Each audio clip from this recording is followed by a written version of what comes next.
15 yıla yakın usta öğreticilik yaptım. El sanatları hocalığı yaptım.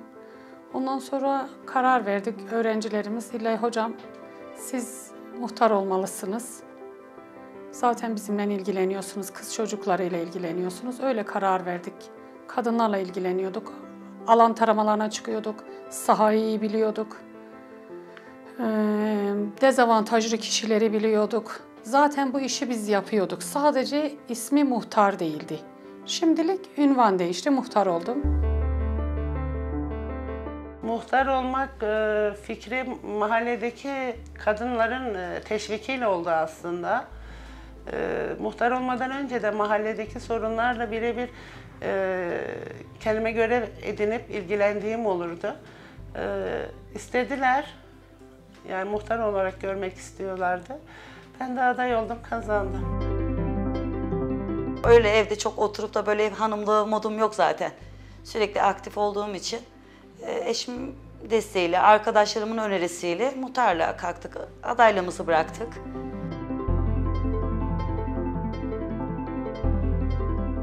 Ben zaten çalışan biriydim. Çok sahaya çok çıkamıyordum. Zaten gün içinde çalışıyordum. Akşam saat 8-9 gibi bir küçük alan taramalarına çıkıyorduk. Ev ziyaretlerine gidiyorduk.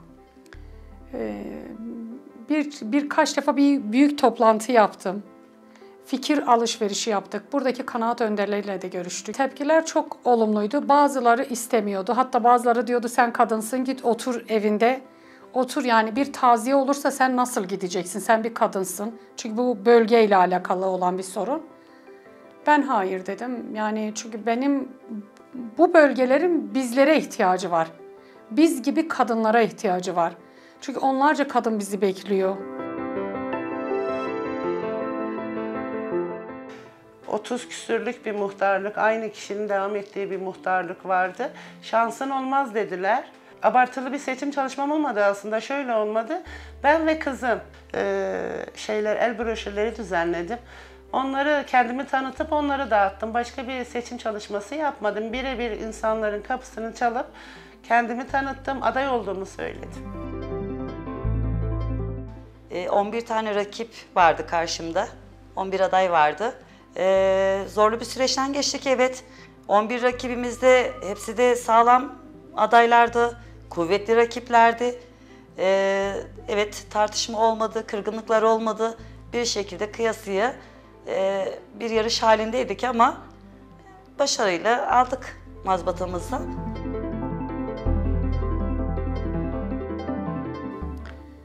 Muhtar olduktan sonra da yani birçok şey değişti. Kadınlara kendi sözümüz vardı. Kadınlara elimizi uzatmamız için. Bir kooperatif kurduk şu anda. Bir kooperatif kurmuşum 2021'de. Tekstil fabrikalarımız var ama ham madde bizim değil. Sadece çalışan bizde. Başka bir ham maddemiz yok. Biz ne yapabiliriz? Yünleri araştırdık. Birçok muhtarlarla görüştük. Köylerle görüştük. Köylere gittim. Dere yataklarına kırkılmadan sonra, koyun kırkılmasından sonra dere yataklarına yünleri topluyorlar. Ondan sonra yakıyorlar. Benzin döküp yakıyorlar. Bizim için en önemli ham madde. Biz bu ham maddeyi değerlendirmemiz gerekiyor. Kooperatifimizin amacı aslında bu. Ama tabii ki işimiz çok uzun. Bazı yerlerle görüşüyorum. Mesela Malatya'daki halı ve kilim fabrikalarıyla görüşüyorum. Bizim yünleri nasıl değerlendirebiliriz? Onlar bizlere söylüyor. Kesinlikle biz destek olacağız size. Yünleri alacağız. Bizler bu işe gönül koyup burada başaracağımıza inanıyorum.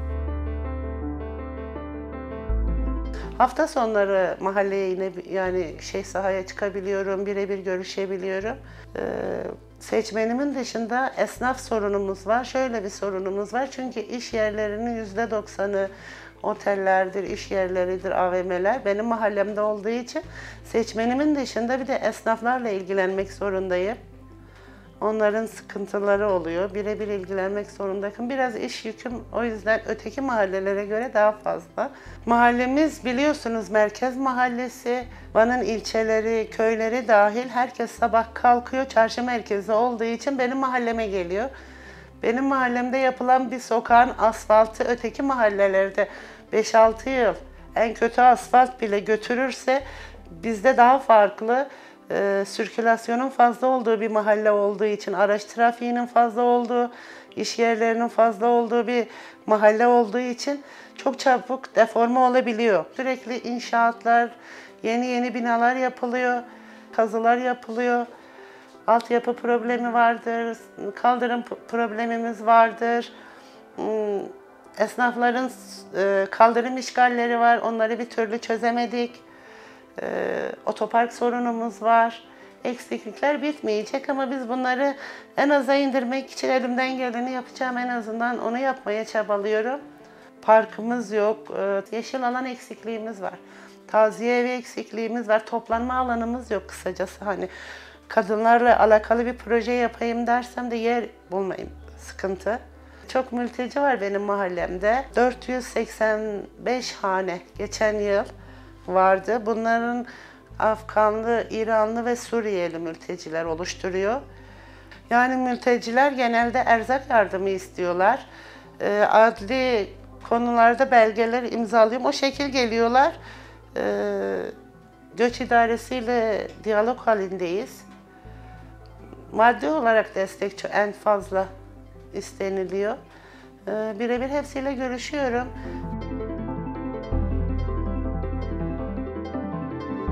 Bölgemiz çok yoğun. 81 ilden insan mevcut mahallemizde.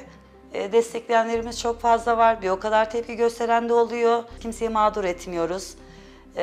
Bazen gün içinde kurumlarda olabiliyoruz. Muhtarlığımız açık olmadığı zamanlar olabiliyor. Telefon, iletişim numaramızla bize ulaşanlara akşam da olsa hizmet ediyoruz. Ulaştırıyorum evraklarını yani. Zorluk da olsa zorluklar bizim işimiz diyoruz. Zorlukları başarmak içindir. Bunları da rahatlıkla başarıyoruz, yapabiliyoruz. Aile destek merkezlerimiz var kadınlarımıza yönelik. Etkinliklerin çoğu orada oluyor zaten. Oraya biz de dahil oluyoruz. Ekstradan benim bir etkinlik düzenlememe gerek kalmıyor. Hem gençlerimiz için toplum merkezi mahallemizde olmasının avantajı var. Bu arada gençlerimize sponsor bulmuştuk. Futbol takımı oluşturduk. Gençlerimize bayağı güzel bir başarı da elde etti. Mahallemiz turnuvaları oldu. Sonra belediyeler dahil oldu. Gençlerimizi belediyelere dahil ettik, turnuvalara dahil oldular. 30 mahalle Edremit bölgesi. Birincilik bizim mahallemizden çıktı gençlerimizin. Bu bizi onur etti. Çoğu sigara kullanan gençlerimiz vardı, sigarayı bıraktılar. Yani sürekli onlara böyle pozitif bir enerjiyle onları daha çok böyle spora yönlendirebiliyoruz. Birçok etkinliklere dahil edebiliyoruz. Malum mağdur insanlarımızın sayısı da çok fazla. Sürekli elimizden geldiğince onlara bir şekilde aynı aklı yardım yapıyoruz. Zaten önümüz Ramazan, şimdi bunun hazırlığıylayız. Bu gıda yardımında elimizden geldiğince yapıyoruz. Kimseyi mağdur etmemeye çalışıyoruz. Yani kendi imkanlarımızla yaptıklarımız oluyor. Kurumların destek oldukları ayrı oluyor.